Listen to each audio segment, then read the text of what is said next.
नमस्कार. मी प्राध्यापक डॉक्टर प्रभाकर जाधव, लालबहादूर शास्त्री महाविद्यालय धर्माबाद.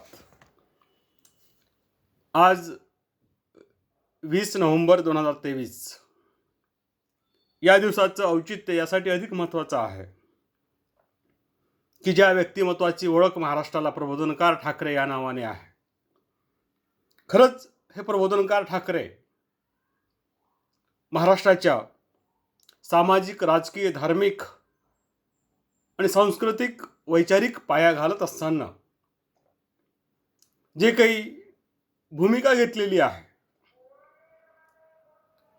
मागील 7 दशकापासून म्हणजेच महाराष्ट्र राज्याच्या निर्मितीपासून महाराष्ट्राच्या एकंदरीत सामाजिक आणि राजकीय वर्तुळामध्ये प्रबोधनकार ठाकरे यांचं नाव नेहमी चर्चेमध्ये असतं.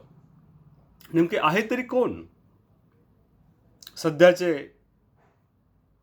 उद्धव ठाकरे यांचे आजोबा म्हणजे बाळासाहेब ठाकरे यांचे वडील, त्यांना प्रबोधनकार ठाकरे या नावाने ओळखलं जातं. ते जसे उद्धव ठाकरेंचे आजोबा आहेत तसेच राज ठाकरेचे सुद्धा आजोबा आहेत. त्यांना प्रबोधनकार ठाकरे का म्हटलं जातं हा एक महत्त्वाचा प्रश्न आहे. त्यांचं मूळ नाव केशव सीताराम ठाकरे, पण त्यांना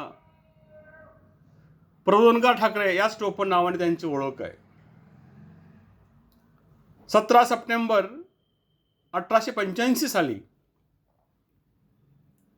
या केशव सीताराम ठाकरे यांचा जन्म झालेला आहे आणि 20 नोव्हेंबर 1973 साली त्यांचा मृत्यू झालेला आहे. आज 20 नोव्हेंबर हा दिवस त्यांच्यासाठी 50वा स्मृती दिन आहे. निश्चितच आजच्या पिढीला, आम्हा सर्वांना प्रबोधनकार ठाकरे यांचं व्यक्तिगत कर्तृत्व काय आहे हे जाणीव होणं अधिक गरजेचं आहे. आम्ही नेहमी वर्तमानपत्रामध्ये, सामाजिक माध्यमामध्ये त्यांचं नाव ऐकत आहोत, पण एकाच वेळी अनेक भूमिकेतून या व्यक्तिमत्वानी उत्तुंग असं कार्य महाराष्ट्राच्या जडणघडणीमध्ये उभं केलेलं आहे. ते एक टंकलेखक होत आहे, छायाचित्रकार होत आहे, नाट्य कंपनीचे चालक होत आहे. अशा विविध प्रकारच्या भूमिका निभावत असताना लेखक म्हणून, समाजसुधारक म्हणून, इतिहासकार म्हणून आणि पुरोगामी चळवळीचे मार्गदर्शक म्हणून अशा वेगवेगळ्या नात्यांनी त्यांची महाराष्ट्राच्या राजकारणात अत्यंत उत्तम अशी कामगिरी राहिलेली आहे. आपणा सर्वांना माहिती आहे की शाहू महाराज, महात्मा ज्योतिबा फुले, लोकहितवादी, आगरकर या सर्वांना प्रेरणास्थान मानून प्रबोधनकार ठाकरे हे समतेच्या विचारांचे पाईक म्हणून आपल्या आयुष्यामध्ये सातत्याने सत्यशोधक समाजाची भूमिका समाजापर्यंत घेऊन गेलेली आहे. म्हणूनच त्याने अनेक पुस्तकं लिहिली. खरा ब्राह्मण, विधिनिषेध, टाकलेले पोर ही नाटकं तर त्यांनी लिहिलीच, पण माझी जीवनगाथा हे आत्मचरित्र लिहित असताना त्याने कुमारिकांचे शाप, भिक्षुकशाहीचे बंड, प्रतापसिंह छत्रपती, रंगो बापूजी, ग्रामण्यांचा साधंत इतिहास, हिंदवी स्वराज्याचा खून, कोंदंडाचा टणत्कार, रायगड, संत गाडगेबाबा, पंडिता रमाबाई, संत रामदास अशी अनेक पुस्तके लिहिली आणि या पुस्तकातून अत्यंत टोकदार आणि समाजसुधारक वैचारिक प्रबोधन करणारी लेखणी त्यांनी आपल्या विवेकातून पुढे आणलेली आहे. हे लिहित असतानाच त्यांनी सारथी, लोकहितवादी, प्रबोधन सारख्या काही नियतकालिकही चालवली. मग त्यांना आपण प्रबोधनकार ठाकरे असं का म्हणतो, तर त्याच्या पाठीमागचा उद्देश असा आहे की त्यांनी जे काही प्रबोधन नावाचं नियतकालिक काढलं होतं, त्या नियतकालिकेतून त्यांनी समाजात चाललेल्या अंधश्रद्धा, रूढी, प्रथा, परंपरा आणि यातून होणारी गुलामगिरी यावर त्यांनी घाणाघाणी लेखन आणि करून आपल्या भूमिकेचं एक प्रबोधन केलेलं आहे. म्हणून त्यांना प्रबोधनकार या सन्मानाने महाराष्ट्र ओळखतोय. एकदा त्याने आपल्या या प्रबोधन नावाच्या अंकातून म्हणजे नियतकालिकातून एक लेख लिहिला, धर्माचा बाप मनुष्य. 1923 साली प्रकाशित झालेला हा अंक आहे. या अंकामध्ये ते म्हणतात की धर्माने मनुष्य निर्माण केलेला नाही, तर मनुष्याने धर्माला निर्माण केलेलं आहे. अर्थात धर्माचे कर्तव्य मनुष्याच्या हाती आहे. धर्माला वाटेल ते वळण देण्याचा अधिकार मनुष्याच्या हाती दिलेला आहे. त्यामुळे मनुष्य हा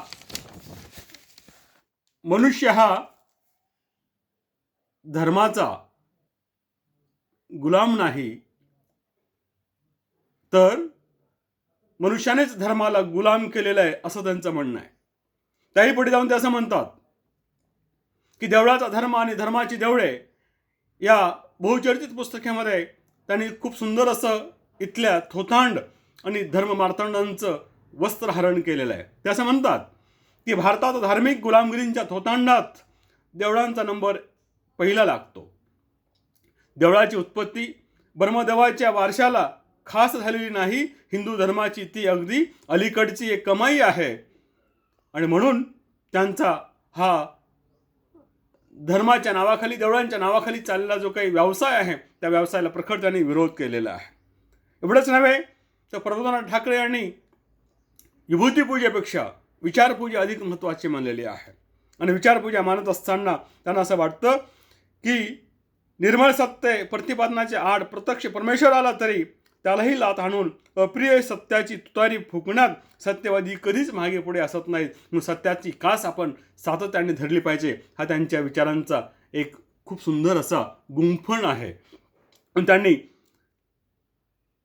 आपल्या आयुष्यामध्ये सातत्याने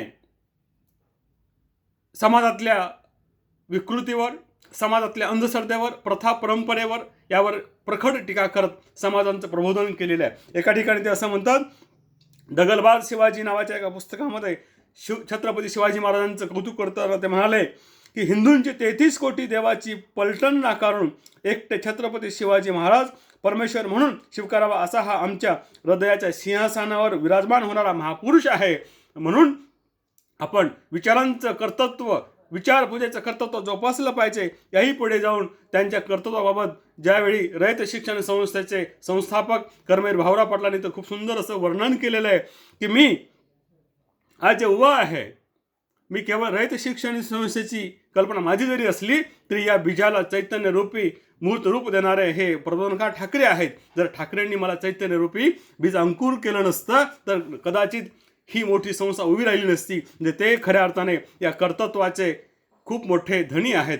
म्हणून एकाच वेळी दिव्याच्या उजेडाचा इतिहास सांगण्याबरोबर आपण अंधाराच्याही इतिहासाचा बोध घेतला पाहिजे.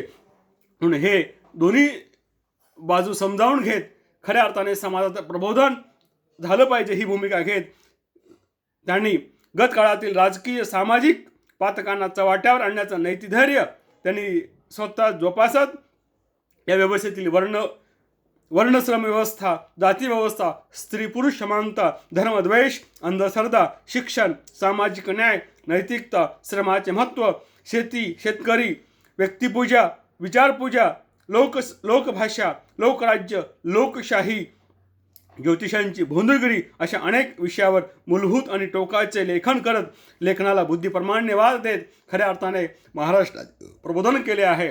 या प्रबोधन करणाऱ्या या महाविभूतींना, प्रबोधनकार ठाकरेंना आज 50व्या स्मृती दिनानिमित्त मी विनम्र अभिवादन करतोय आणि येथेच थांबतोय. अशा प्रकारच्या व्यक्तिमत्वाची पूजा ही येणाऱ्या महाराष्ट्रात जर झाली तर तरुणांना खऱ्या अर्थाने सामाजिक भान, राष्ट्रनिर्मितीतील आपलं काय योगदान आहे याचं भान होऊ शकतं. म्हणून आजचा हा प्रपंच असा आहे की प्रबोधनकार ठाकरे हे आजच्या पिढीला समजले पाहिजेत. त्यांचे कर्तृत्व, वैचारिकता आणि त्यांचं जे काही आचार विचार आहे त्यांची माहिती झाली पाहिजे, हा एवढा हेतू आहे.